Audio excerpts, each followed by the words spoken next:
Assalamualaikum semuanya. Semoga kalian semua dalam keadaan sehat dan dilancarkan rezekinya. Amin ya robbal alamin. Pada suatu hari, beberapa prajurit istana datang menemui Abu Nawas. Kedatangannya kali ini bukanlah atas perintah raja, melainkan ingin meminta solusi kepadanya. Pasalnya, mereka kewalahan menghadapi pencuri kecil yang selalu meresahkan warga. "Tangkap saja dia dan penjarakan," kata Abu Nawas. "Itu tidak mungkin, Tuan Abu. Pencuri itu masih anak-anak. Kami sudah berulang kali menangkapnya, tapi akhirnya dilepaskan kembali," tutur mereka. "Loh, kenapa dilepaskan? Apakah anak itu keluarga pejabat istana?" tanya Abu Nawas. Bukan karena itu, tapi umurnya masih di bawah 17 tahun. Sedangkan peraturan yang berlaku, apabila tindak kejahatan dilakukan di bawah umur, maka tidak akan kena sanksi atau hukuman, jelas mereka. Mendapati permasalahan yang lumayan rumit membuat Abu Nawas harus berpikir keras. "Bagaimana menurut Tuan Abu? Apa yang mesti kami lakukan? Kalau dibiarkan terus-menerus, nanti anak itu akan semakin menjadi-jadi," tanya para prajurit istana. "Berapa umur anak itu sekarang?" tanya balik Abu Nawas. "Masih 15 tahun, Tuan Abu," jawab mereka. Setelah berpikir cukup lama, akhirnya Abu Nawas pun menemukan solusi yang tepat tanpa harus melanggar peraturan. "Begini saja, kalian tetap awasi anak itu. Kalau ketahuan mencuri lagi, tangkap dia dan bawa kepadaku. Dan jangan lupa bawa serta barang buktinya," kata Abu Nawas. Beberapa hari kemudian, anak itu kembali kedapatan mencuri di rumah salah satu warga.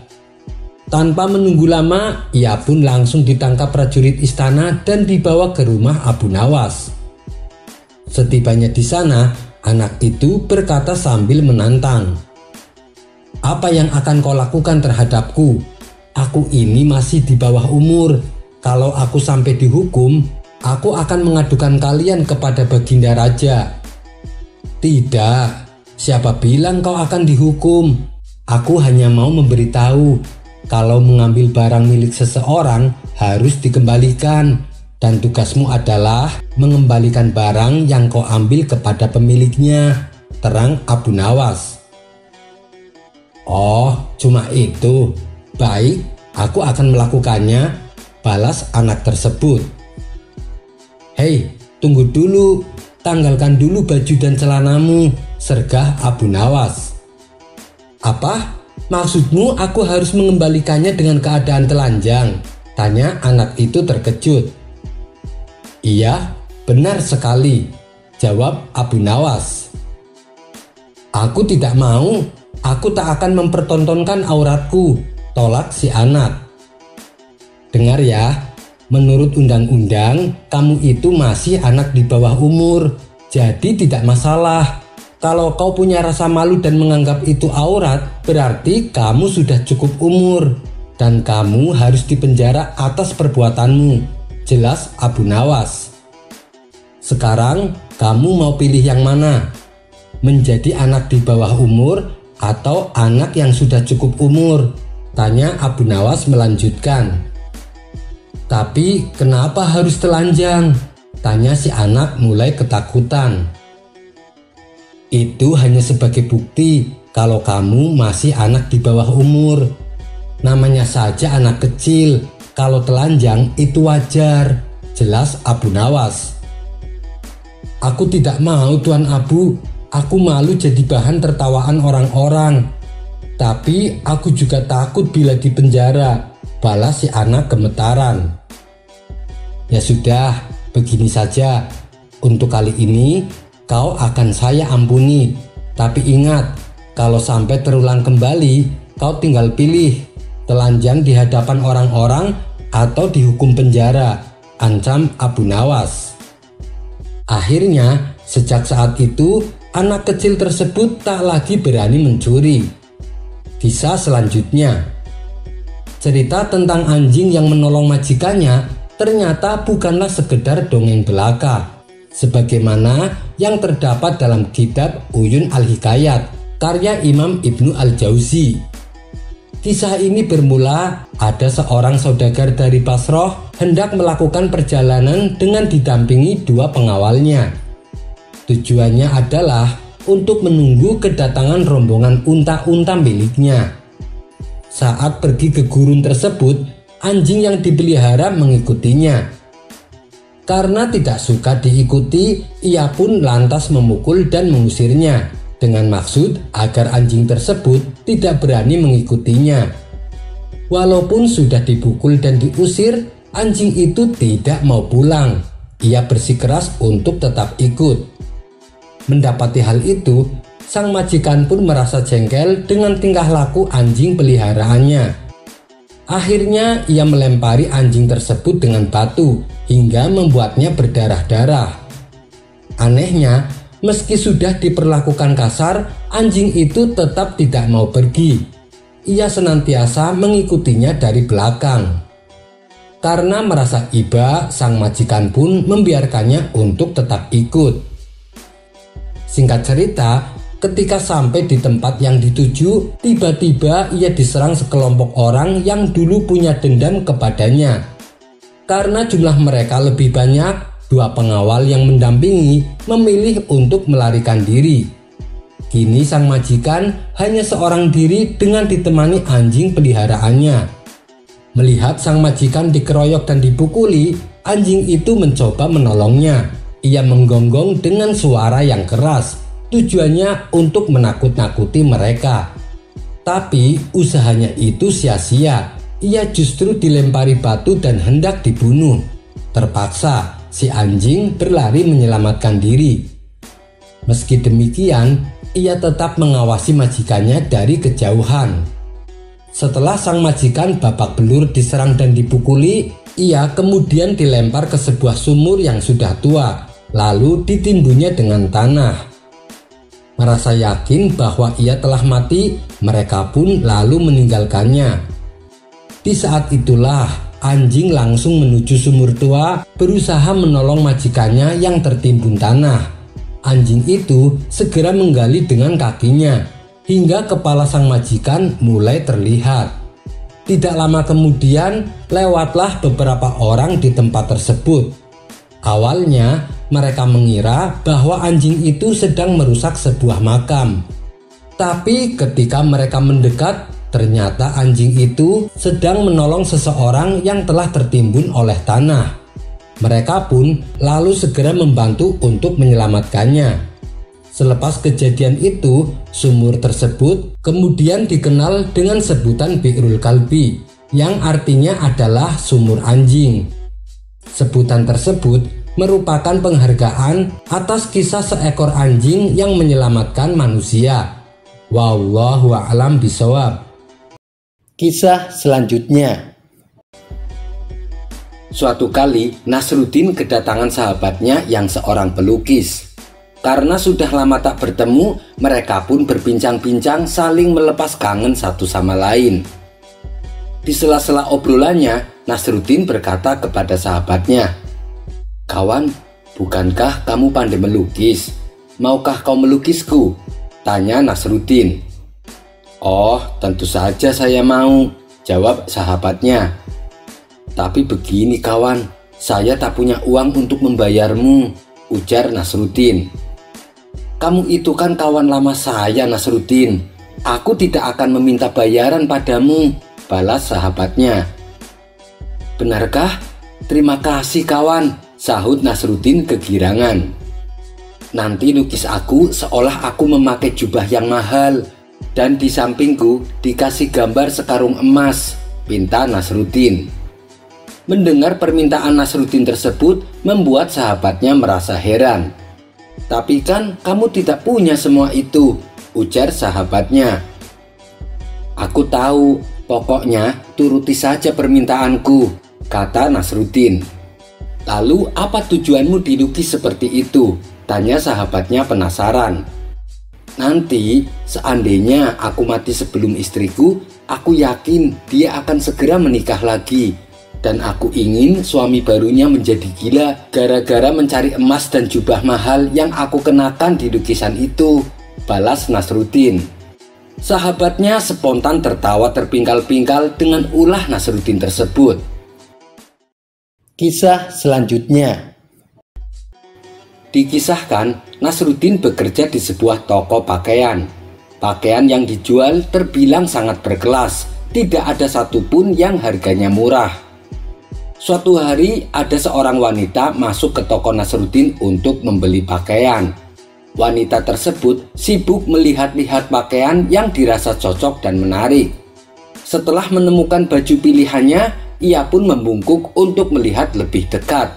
Di saat itulah secara tidak sengaja si wanita kentut. Ia jadi merasa sangat malu dan segera melihat di sekelilingnya dengan gugup. Apakah ada yang memperhatikannya atau tidak saat ia kentut?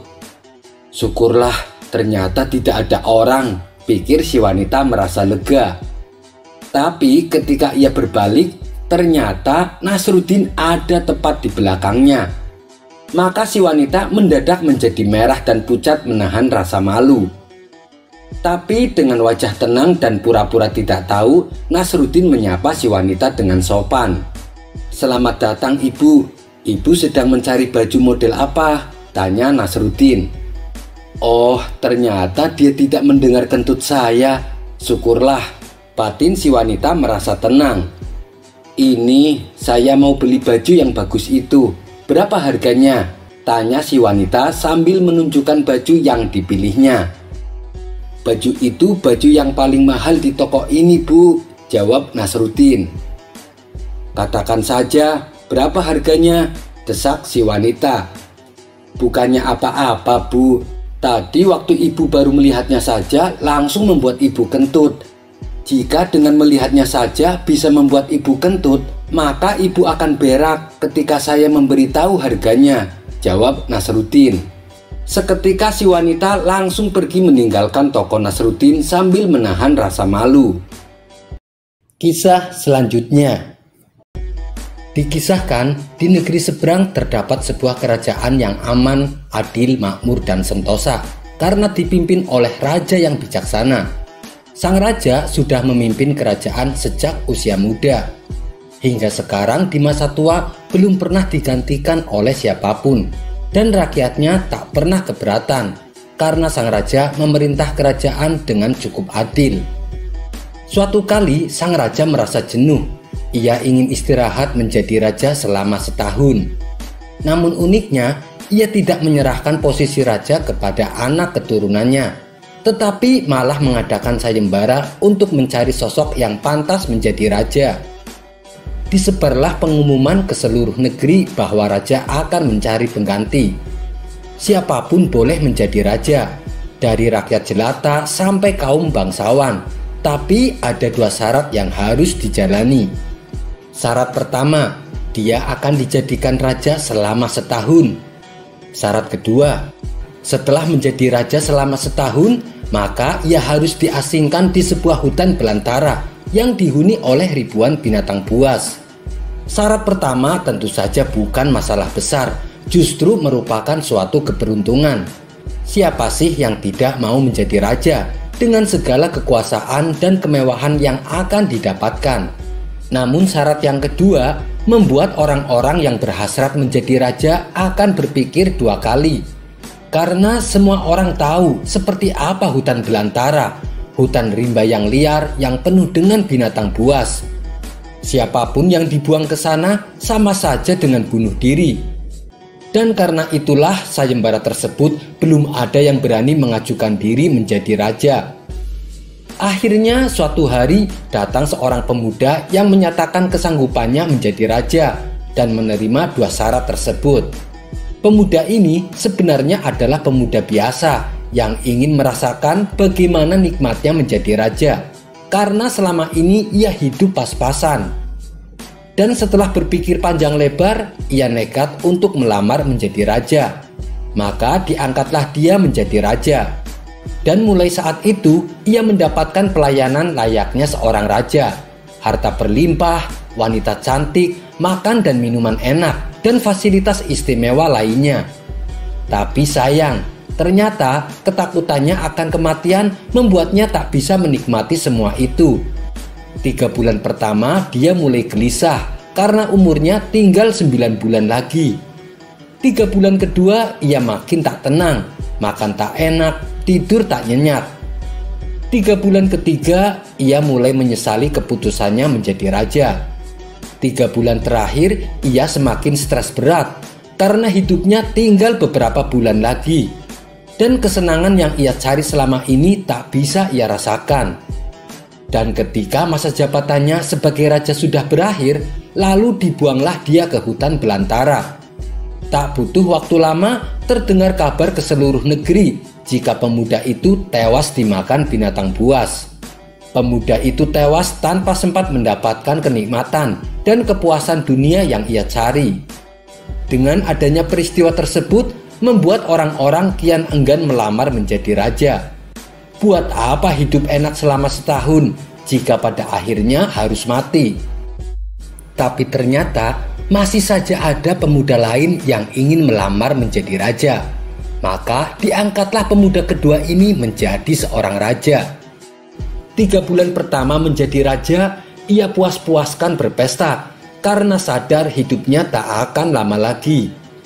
3 bulan kedua dan berikutnya, hari-harinya ia habiskan dengan foya-foya dan pesta pora. Bulan berganti bulan, pestanya makin gila-gilaan. Ia sudah tak peduli lagi pada apapun. Ia hanya ingin bersenang-senang sebelum mati. Setelah jabatannya sebagai raja berakhir, lalu dibuanglah ke hutan belantara. Tidak berapa lama terdengar kabar bahwa dia tewas diterkam singa. Tubuhnya dicabik-cabik dan jadi rebutan makanan para singa. Pemuda kedua ini masih mending daripada pemuda yang pertama. Setidaknya ia mendapatkan kenikmatan dan kepuasan dunia sebelum dia mati. 2 pemuda yang tewas ini membuat banyak orang melupakan mimpinya menjadi raja. Mereka masih penasaran, apakah masih ada orang yang cukup bodoh untuk melamar menjadi raja. Suatu hari Abu Nawas melancong ke negeri tersebut. Tujuannya adalah menemui sahabat lamanya yang kebetulan merupakan penduduk negeri itu. Sesampainya di sana, dengan penuh kehangatan Abu Nawas disambutnya. Mereka berdua saling melepas kangen satu sama lain. Di sela-sela obrolannya, Abu Nawas merasa iba dengan kondisi sahabatnya itu. Ia kini hidup miskin, tinggal di gubuk kecil reot hanya seorang diri. "Mana istrimu?" tanya Abu Nawas. "Semenjak aku jatuh miskin, ia pergi meninggalkanku," jawab sahabatnya. "Ya sudah, yang sabar ya. Yang penting kamu jangan tinggalkan sholat dan jangan lupa berdoa kepada Allah agar Allah membukakan pintu rizki untukmu," tutur Abu Nawas. "Alhamdulillah, aku tidak pernah tinggal sholat. Bahkan aku sekarang rajin berpuasa sunnah," balas sahabatnya. "Oh iya, ngomong-ngomong, mana nih makanannya? Dari tadi kenapa belum keluar?" celetuk Abu Nawas. "Maaf Abu Nawas, aku sudah tidak punya apa-apa. Aku sendiri kadang sehari makan, kadang tidak," ujar sahabatnya. Mendengar hal itu membuat hati Abu Nawas semakin terenyuh. "Kenapa tidak mencari kerja? Upahnya kan bisa untuk beli makanan," tanya Abu Nawas. "Setiap hari aku keluar untuk cari pekerjaan, tapi belum juga aku dapatkan. Mungkin belum rezeki saya," jawab sahabatnya. "Kalau mau nekat sih sebenarnya aku bisa. Bahkan aku menjadi raja dan kaya raya. Tapi itu hanya sementara. Setelah itu aku mati diterkam binatang buas di hutan belantara," kata sahabatnya melanjutkan. "Maksudmu bagaimana?" tanya Abu Nawas heran. Kemudian sahabatnya itu memberitahu tentang sayembara yang diadakan rajanya. Mendengar sayembara tersebut, Abu Nawas terdiam sejenak. Tiba-tiba terlintas di benak Abu Nawas sebuah ide yang cemerlang. "Kamu ingin hidup kaya? Aku akan membantumu. Sekarang juga antarkan aku ke hadapan rajamu. Aku mau mendaftar menjadi raja, ucap Abu Nawas. Kamu gila ya? Jangan Abu Nawas, itu sama saja bunuh diri, cegah sahabatnya. Sudahlah, turuti saja perkataanku, timbal Abu Nawas. Maka diantarlah Abu Nawas ke istana untuk menemui sang raja. Ada perlu apa kalian datang kemari? Tanya sang raja. Maaf Tuan Raja, saya Abu Nawas dari negeri seberang ingin mendaftar menjadi raja. Itu pun kalau Tuan Raja mengizinkan, ucap Abu Nawas. Oh, tentu saja boleh. Siapapun dipersilahkan menjadi raja. Tapi ada 2 syarat yang harus dijalani, ujar sang raja. Saya siap Paduka Yang Mulia, tapi saya minta satu permintaan. Izinkan sahabatku ini menjadi pengawal pribadi saya, kata Abu Nawas sambil menunjuk sahabatnya yang berdiri di sampingnya. Oh, silahkan saja. Saat kamu menjadi raja setahun, kamu berhak atas segala sesuatunya, termasuk mengatur semua prajurit kerajaan beserta para menterinya.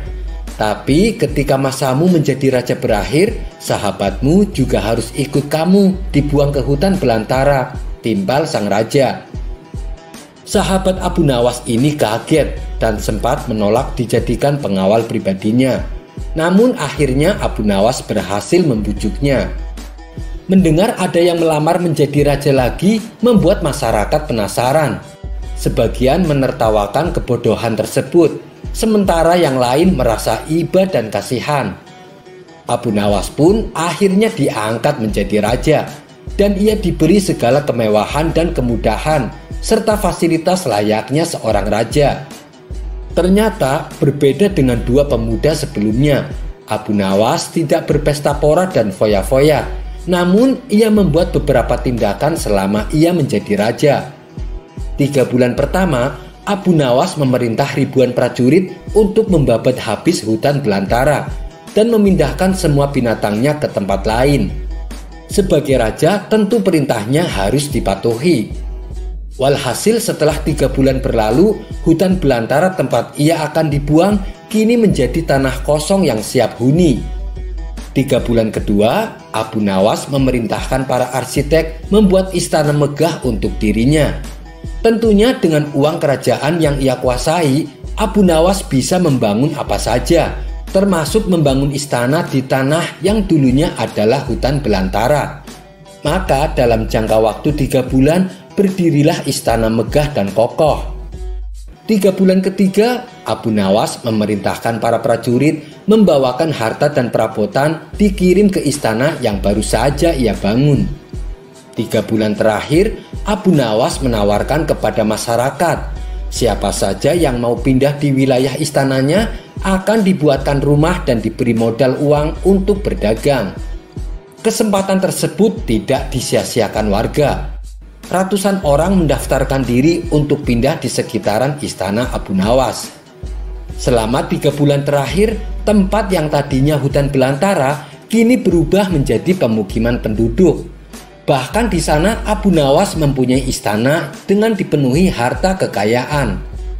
Dan akhirnya habislah masa jabatan Abu Nawas sebagai raja. Dan sesuai perjanjian, Abu Nawas dan sahabatnya dibuang ke hutan belantara yang kini sudah menjadi pemukiman penduduk. Sesampainya di sana, Abu Nawas dan sahabatnya memasuki istana barunya.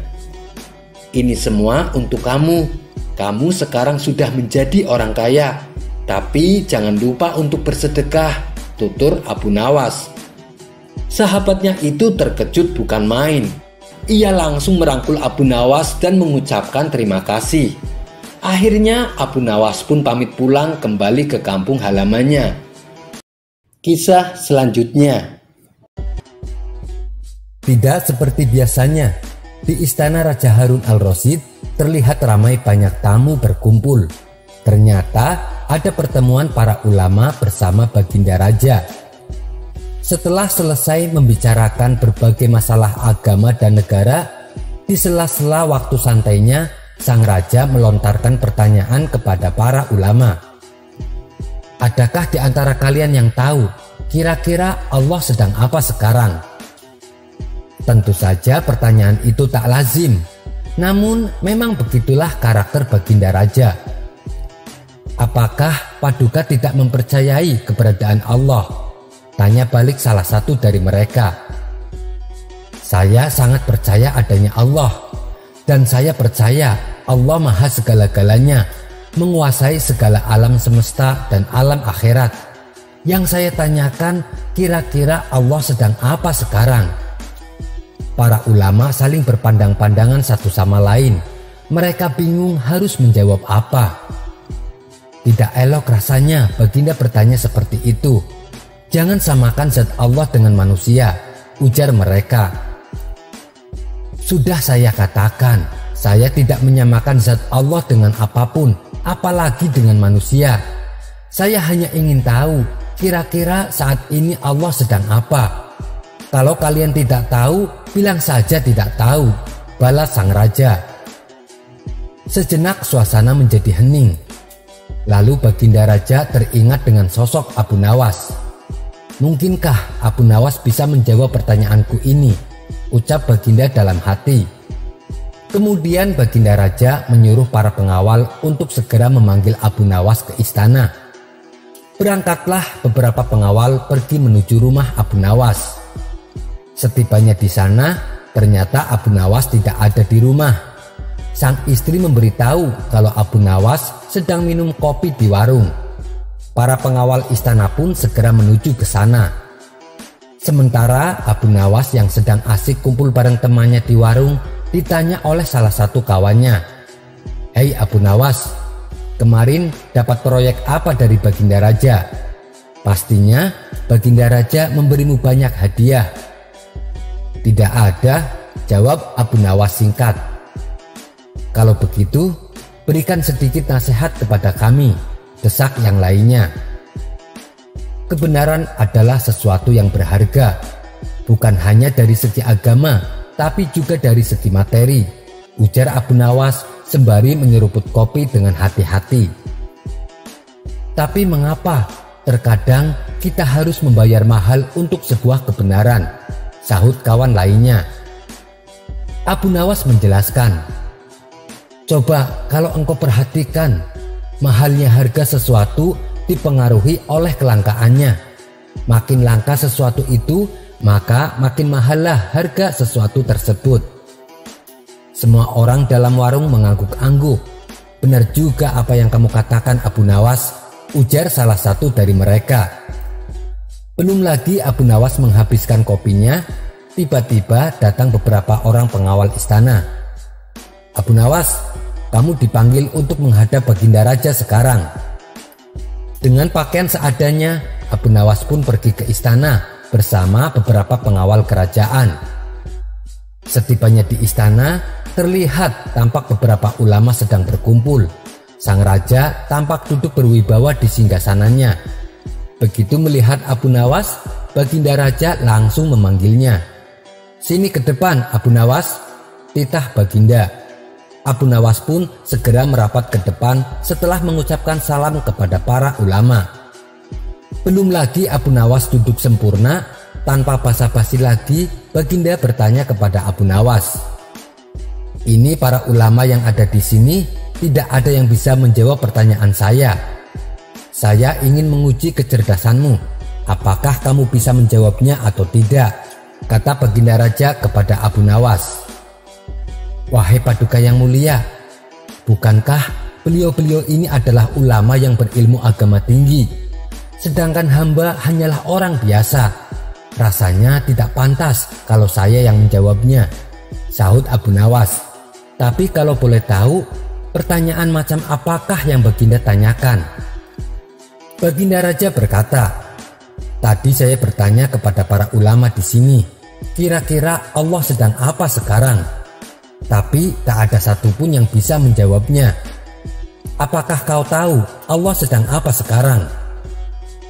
Mendengar pertanyaan yang aneh itu, sejenak Abu Nawas terdiam. "Saya bisa menjawab pertanyaan itu, tapi ada syaratnya," sahut Abu Nawas.